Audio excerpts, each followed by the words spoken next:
Hi there, everyone who is here with me today for the May live event brought to you by Rouxbe Plants for Essential Vegan Desserts. I'm very excited to be here today and thank people who have taken time out of their busy day, busy week to join me for the next hour or so.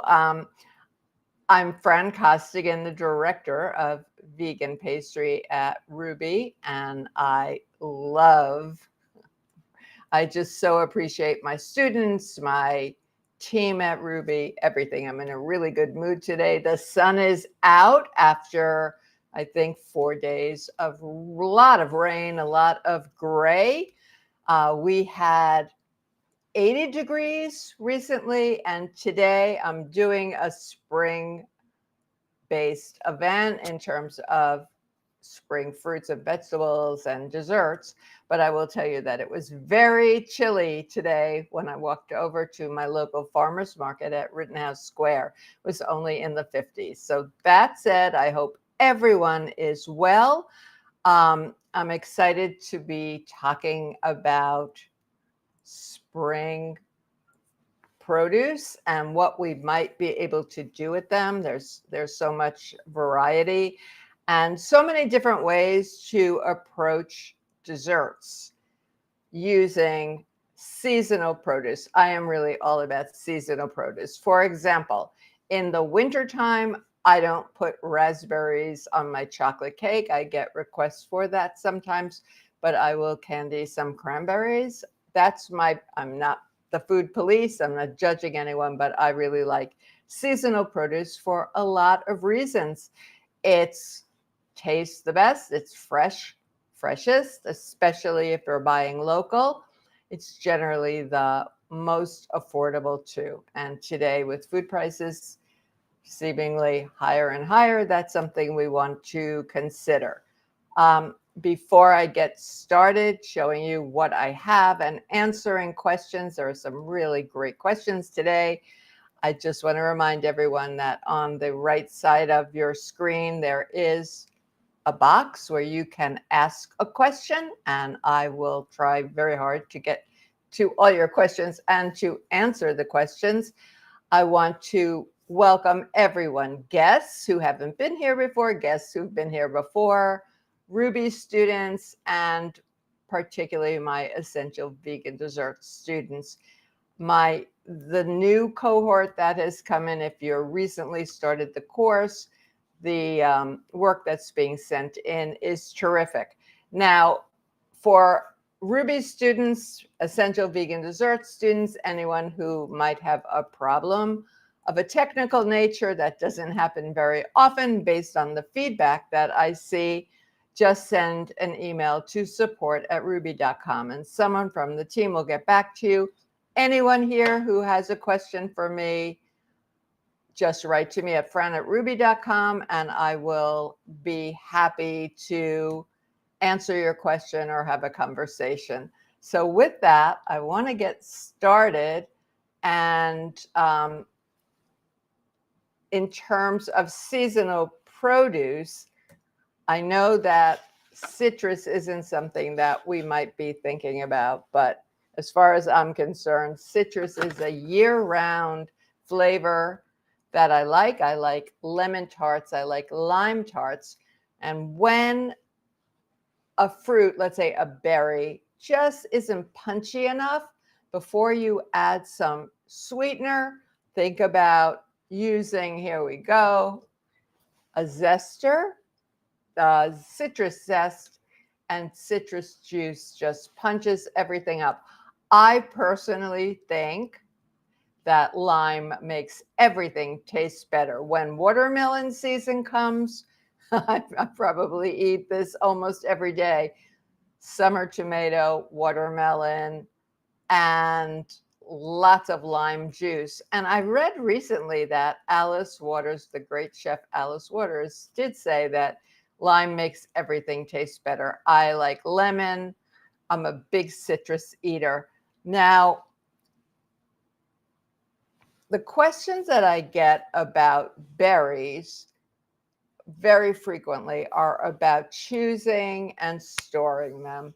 And if you're somebody who does research online, you have probably seen lots of different answers to how do I keep my strawberries, for example, fresh.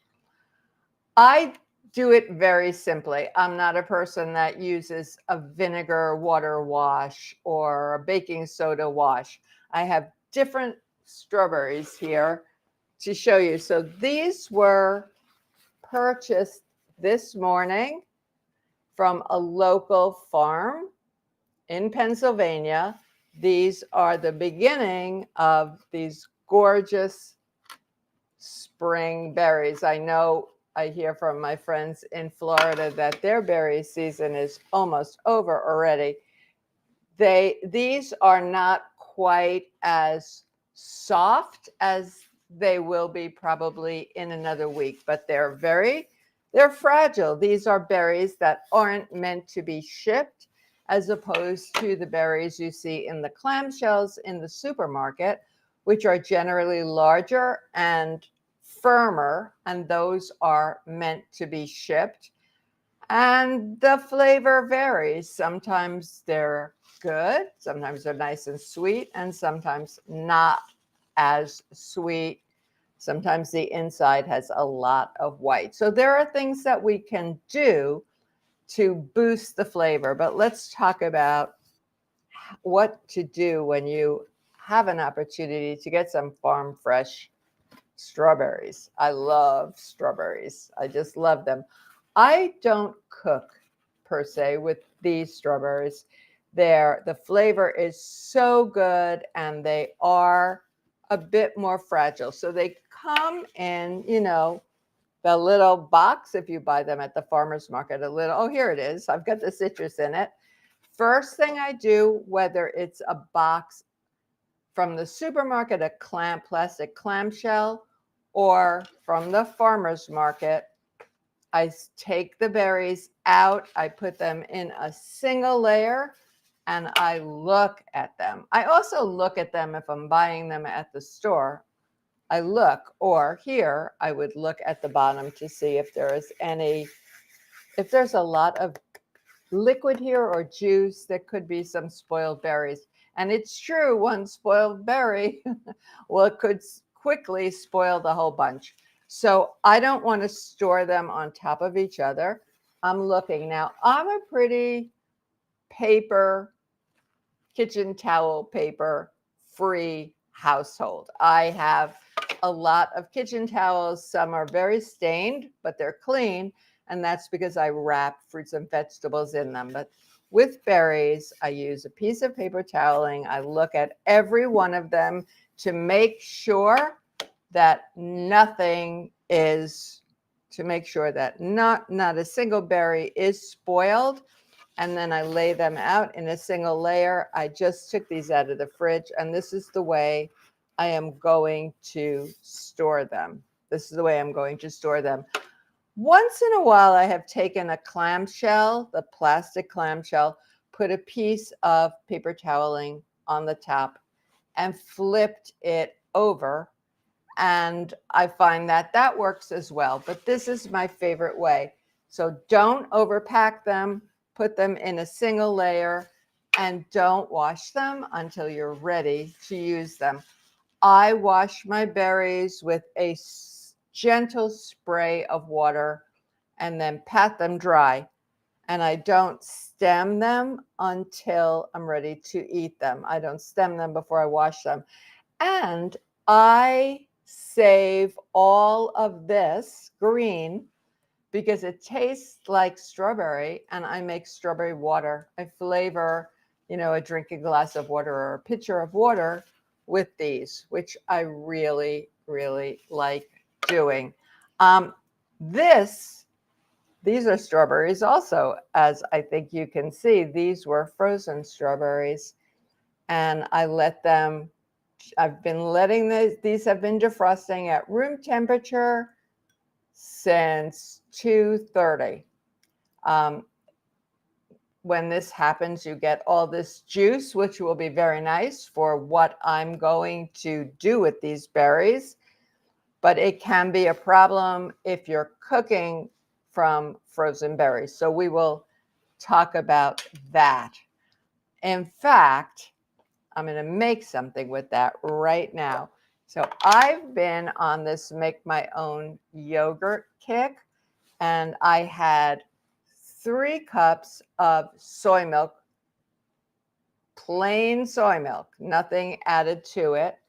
I added, let's see, 2 probiotic capsules and a tablespoon of yogurt from a different batch. And I used an immersion blender to get everything mixed up. And because I like my yogurt not to be super runny, I decided this time to try something new. And I used 1 tablespoon of coconut milk powder. I have also used a tablespoon of cashew powder, and it seems to firm it up. And then I just divided what I had. I used the immersion blender. I divided the amount that I had between a couple of jars. This is all I have left. Put it in my Instant Pot, which has a yogurt setting, and put it on for 10 hours. So that's like an overnight thing. And I have this really nice yogurt. Now, this is tangy. I like things tangy. You may not like it as tangy, but you can sweeten it. And what I'm going to do now is I should tell you that I did taste these strawberries, these frozen berries, and they're tart. So I'm going to have a tart on tart. What could I do? I could add a little bit of maple syrup. I could add a little bit of organic date syrup, which is something that I personally really love. And I'm just going to make myself a little parfait here, a nice little healthy parfait. But I can really turn this into dessert. I have a little bit of granola left. So I just added some granola. Because this is particularly tart, I'm going to add a little bit of date syrup. It almost looks like chocolate, doesn't it? And there you have it. It's pretty. To me, this is dessert. I would like it with a cookie because I like cookies. And that's a nice dessert on my favorite plate. Can you see? I've got bumblebees on my plate. And every once in a while, I post a photo and someone says, Fran, there are bees on your plate. But there you have it. Now, I'm going to move these berries aside. And I'm going to show you. I have a small piece of chocolate cake here because don't I always have chocolate cake around? And I can put some berries on here after they're washed. These are not washed yet, but this is just to give you an idea. Some berries. And what I like to do is in Essential Vegan Desserts, we have a recipe for what I call sweet balsamic reduction. And strawberries and balsamic together are a wonderful combination. If you haven't tried it, I suggest you do. You want to purchase a really nice balsamic vinegar. Just use a little bit to start, but by reducing it with a little bit of sweetener, you get this nice thick, and this has been in this jar for quite a long time. I absolutely love this. So if I wasn't in the mood for the date syrup, I might have drizzled these with balsamic vinegar. I would love to know if anybody has stored their berries, if anyone has soaked your berries in a vinegar solution and dried them in a salad spinner or used baking soda. I would really love to know. So why don't you put that in the chat? Also, I think strawberries with fresh herbs are really, really nice. I would say the same thing about blueberries, blackberries, huckleberries, all kinds of berries. If you have purchased or have been given strawberries, for example, or raspberries that they don't have much taste at all, we don't want to get rid of them or necessarily load them up with sugar. You can try roasting them. We do that in Essential Vegan Desserts in a balsamic reduction. And you don't do it for a long time. You don't want mushy berries, but roasting fruit, whether it's berries or stone fruit, peaches, nectarines, all kinds of fruits, really at a high temperature, roasting brings up the sugar and the fruit tastes really, really, really good. Another thing that we do often with berries, particularly strawberries, raspberries, blackberries, is what we call macerating them.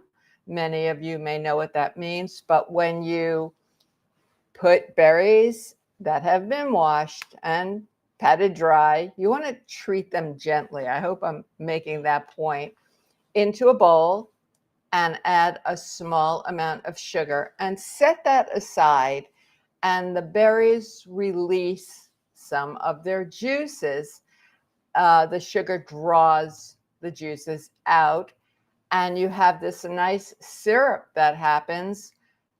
You could add some acid, you could add some lemon juice or lime juice later, or orange juice, or if you use alcohol, you could add a little bit of Grand Marnier or Chambord either.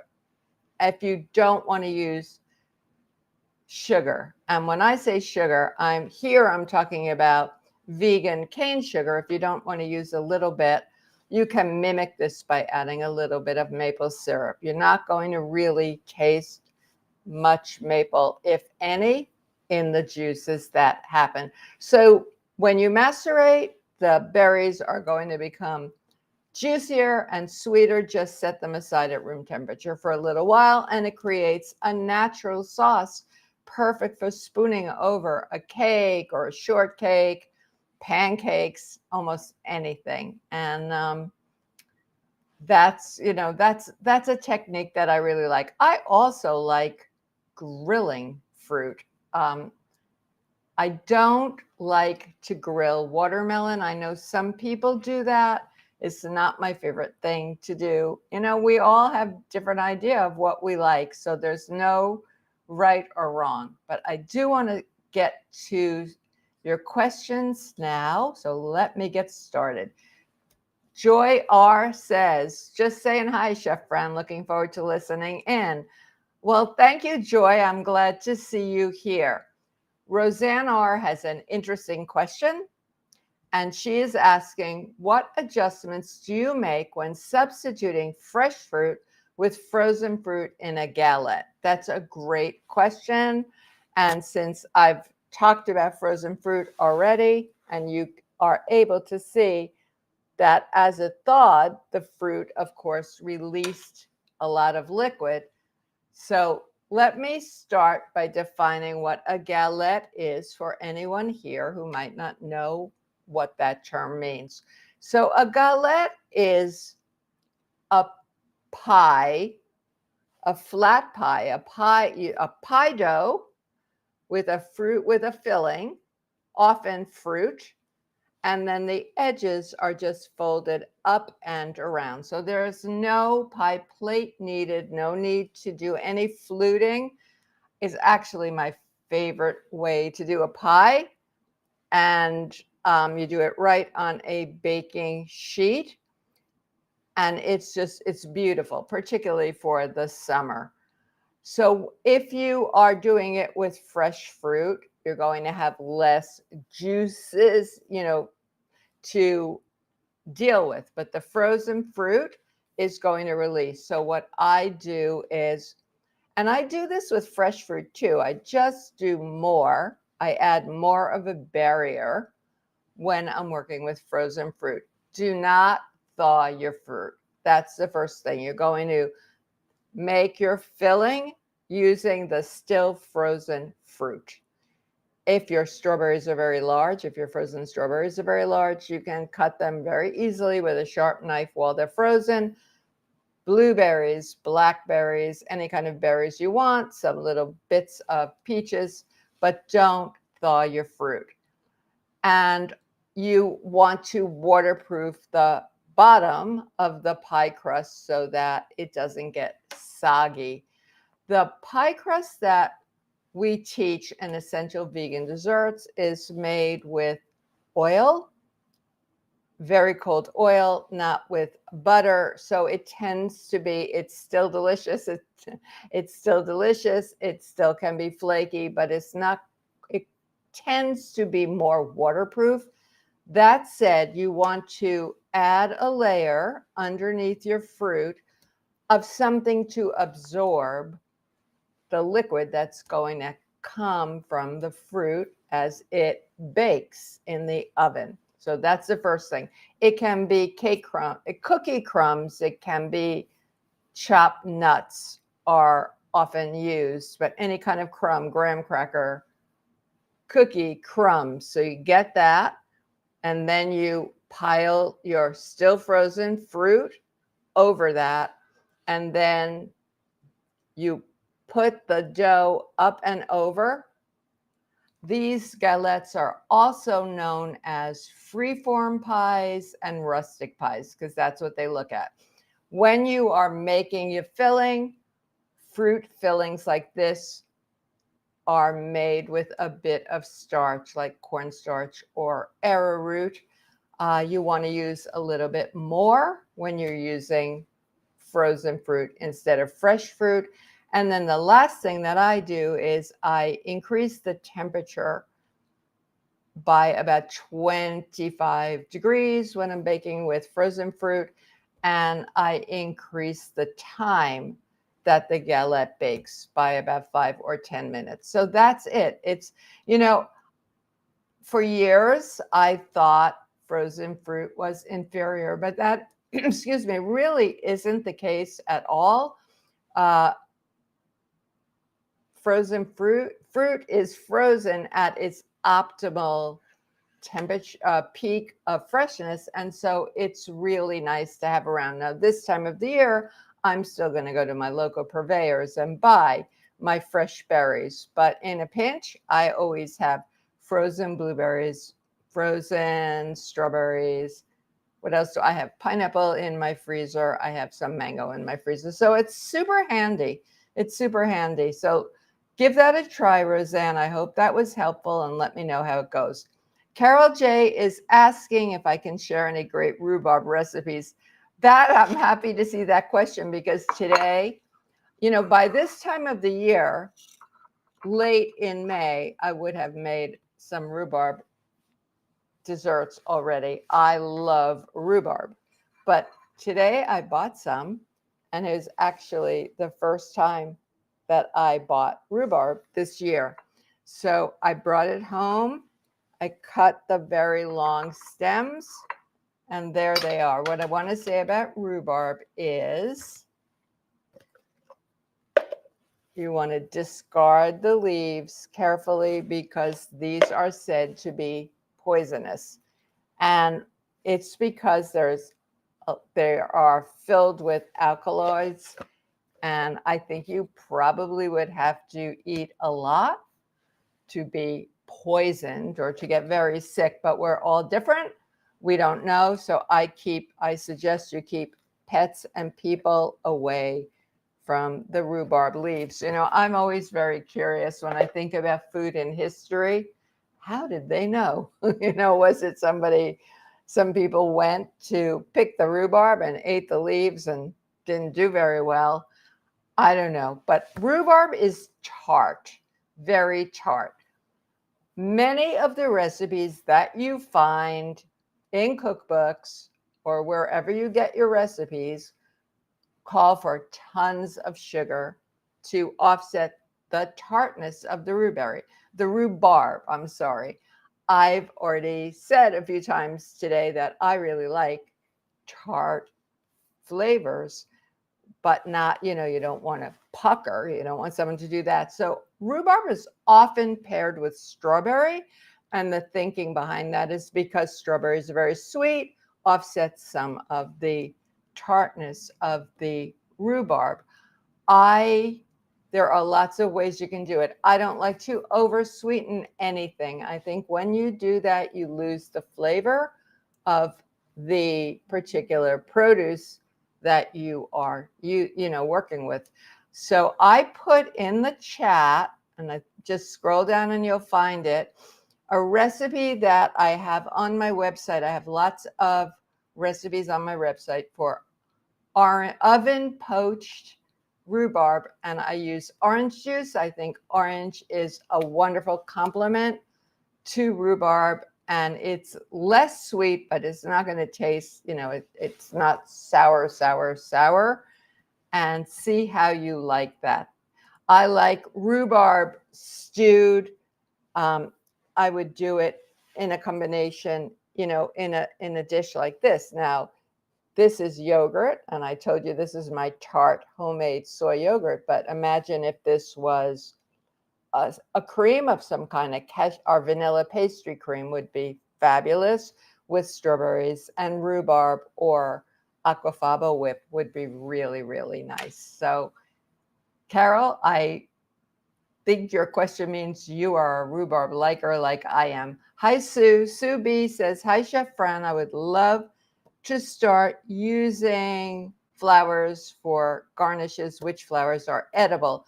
Which pairs well with fruit desserts? So that is a really great question. And I'm looking around because, here it is. You want to make sure that the flowers that you're going to use are truly edible. Absolutely. I'll tell you a story. My son was married in one of the islands, and there was it was a hike to a garden, and people were going to pick the flowers that were going to be used on some of the food platters and so on. And they came back, they didn't get very good directions, and somebody who worked at the resort said those are all poison. So you don't want to mess around.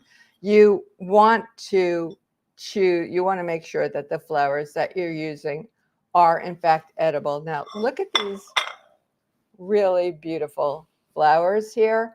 One of my neighbors has a hydroponic, like it really is almost like a farm stand situation in her home. And I went this morning and picked these beautiful little flowers that look like pansies to me. I also picked some mint because mint goes so nicely with everything. I think I'm going to put some on my parfait. So there's a link to a list of flowers, the edible ones and the ones to watch out for. But even flowers that are deemed edible, we want to make sure that they haven't been sprayed with pesticides. That's for sure. You just want to do that. And I know that different edible flowers actually have different flavor profiles. I used to grow daylilies, if anybody knows that they have kind of a biggish flower, and the different colors had different flavors. So, take a taste and see what you like. And almost all of them pair with fruit desserts depending on what you're doing. Use them as a garnish first. And in fact, let's talk about garnishes for a minute. I think it's not a good idea to add a garnish that has nothing to do with your dessert. For example, if I'm serving a carrot cake, I'm probably not going to, I don't know, carrot cake has carrots, it might have walnuts, it might have pineapple, it might have raisins. I'm not going to put some chocolate sauce on there or a slice of orange. Keep your garnishes to help people know what's in your dessert. And I think, we eat with our eyes, so garnishes are very important, but you don't have to overdo it. So, At Rancho La Puerta, which is a spa in Tecate, Mexico, where I teach, uh, there is a beautiful organic garden right outside of the cooking school. And I was taught that it is very effective. I'm going to do it on this plate. Instead of using a whole flower, I watch the chefs there take the flour apart and just use a small little piece, and it's really much prettier, much prettier. So I hope that you have a source. Sue, I mean, I don't have a garden, so I can't grow it, but you just check this link for everyone and see what you think about edible flowers. Ingela is asking for, I would love a recipe of baked goods or a dessert that's light and not too sweet. Any suggestions are welcome. Well, Ingela, and I hope I pronounced your name correctly, I would say that every dessert in Essential Vegan Desserts, whether it is a baked dessert or a non-baked dessert, definitely tastes like dessert, but none of them are overly sweet. That's the nature of our recipes in the course and the recipes that I do. Too much sugar, too much sweetener dulls the flavor of a dessert. And so does dairy. In fact, dulls the flavor of dessert. So we're a step ahead by doing vegan desserts. In terms of, well, for example, that cake that I showed you, this is a very small gluten-free brownie that it has been glazed, the top's been glazed with a dark chocolate ganache. And if there's anybody here who isn't familiar with the term ganache, it is an emulsion of a percentage of chocolate, a percentage typically or traditionally, let me not say typically, traditionally of heavy cream, and then sometimes other ingredients are added. My ganaches, the ganaches that I have in my book, Vegan Chocolate, that we practice in the course, are made with a higher percentage non-milk chocolate and a rich plant milk. And that's it. Sometimes a bit of fat in the form of a little bit, maybe 2 teaspoons of a neutral oil is added to bring up the shine. So there is no sugar added, and it's a lovely dessert. But this absolutely tastes like dessert. I think one of the tricks for being able to eat a healthier dessert that still tastes like dessert is to have a smaller portion. And this is a 2-bite portion, maybe 3, and it's really nice. And the same thing with this slice of chocolate cake. It's smaller, it's light, and it's good. And in terms of light and airy, if we're not talking about a baked dessert, if we're talking more about a pudding, you can do any number of agar-based fruit gels. Agar is something that's super important to learn how to use to replace bovine gelatin, and it makes a gel, as it implies, or as I said, but in combination with a starch, it gives you a moussey kind of a texture. So there are lots. There are lots of recipes in the course, and I think, if you want to go to my website, you will find some recipes as well. Cecilia is asking, have I used non-dairy ricotta cheese in baked items such as Italian cheesecake recipes? I have not personally done that, but I know that it is possible. I know Kite Hill is a brand that sells a very nice vegan, non-dairy ricotta cheese.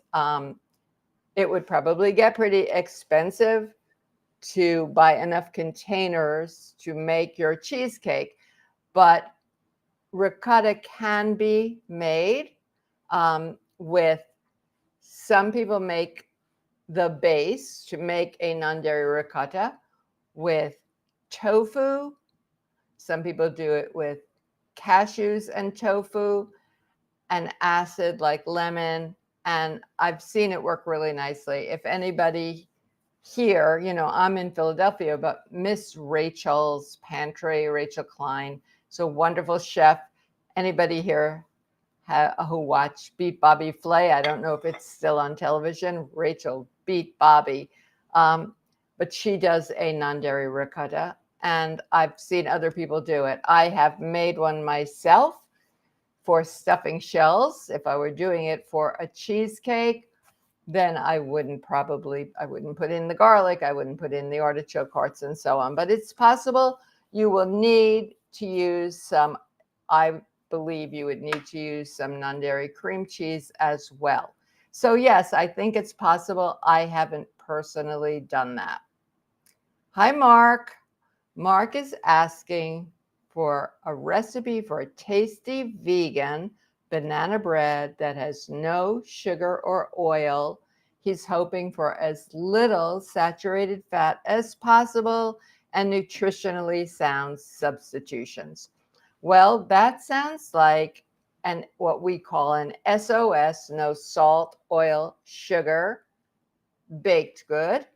And I will say that bananas are naturally sweet when you allow them, when you're using a really ripe banana to make banana desserts. That's what you should be using, a banana with lots of brown spots.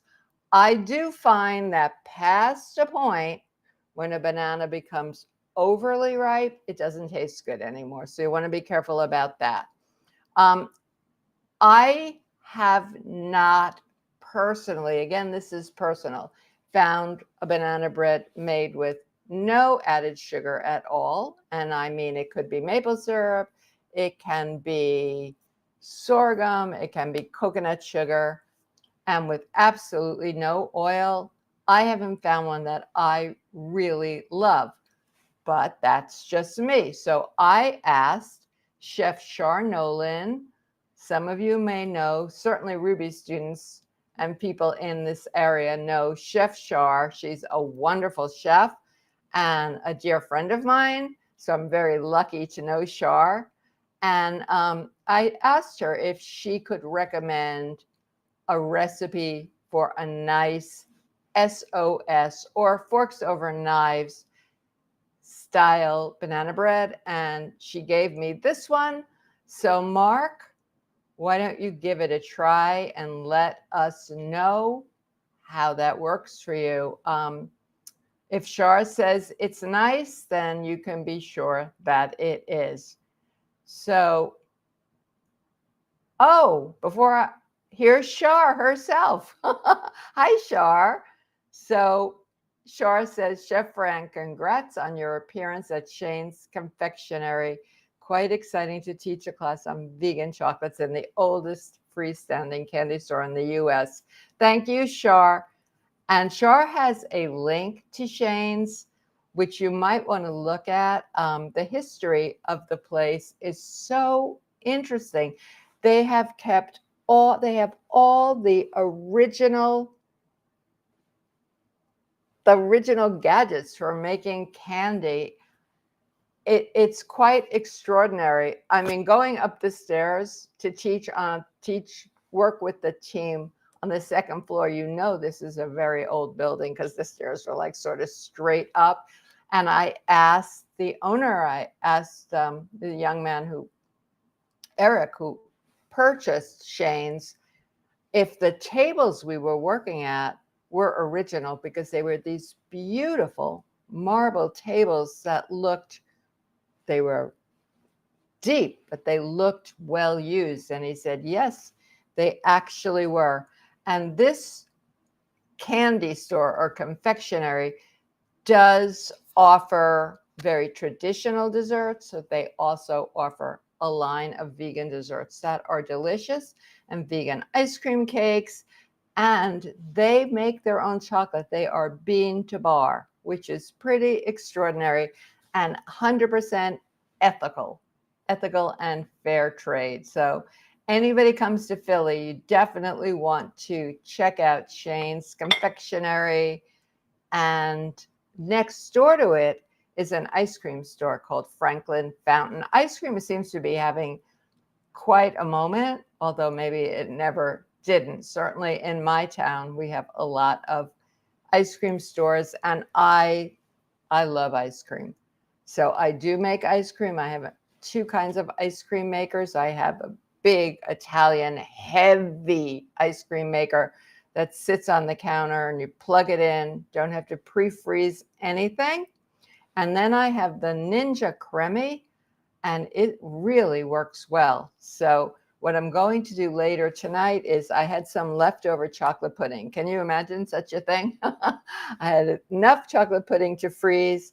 And I know that that particular chocolate pudding, which we make in the course and is an adaptation of a recipe in my book. It's super simple. It's called Almost Instant Chocolate Pudding.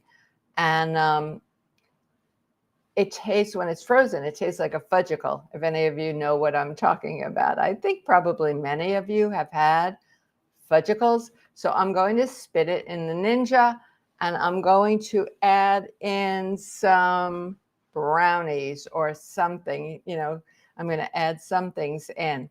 I'm looking down because I was looking for something else, but I wanted you to see this. I had the opportunity to do a live event with Ori Zohar, who is the co-founder of Burlap and Barrel Spices. And you can find it in the Rouxbe live event library.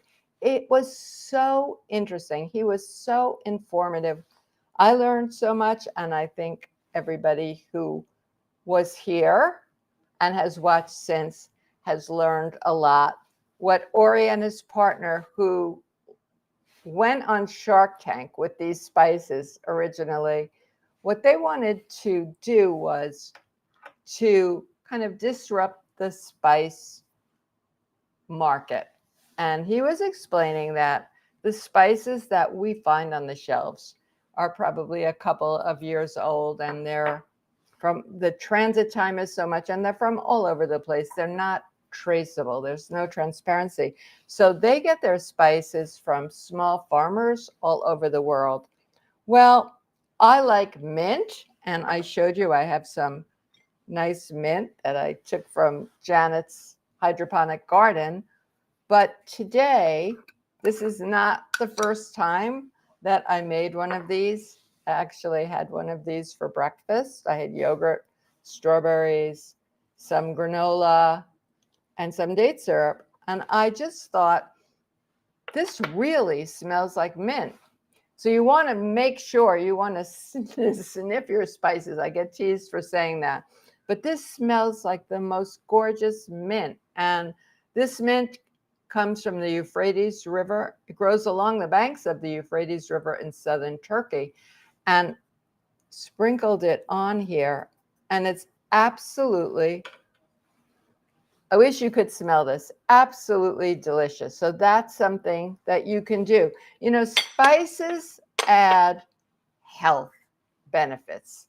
And so don't forget, you know, you want your spices to be fresh. You want them to be appropriate to the dish that you're creating, but they also do have a lot of health benefits. So we want to use our spices correctly. I don't see the question anymore, but I know that somebody asked another question about a galette, and was asking for a healthier one. So in terms of healthier, I'm not quite sure what was being asked, but the pie dough that we teach in Essential Vegan Desserts is made with 50% whole wheat pastry flour, not whole wheat flour. That's good for bread. Oh, there it is. Richa is asking, do you have any healthier galette? So what would make a galette healthier?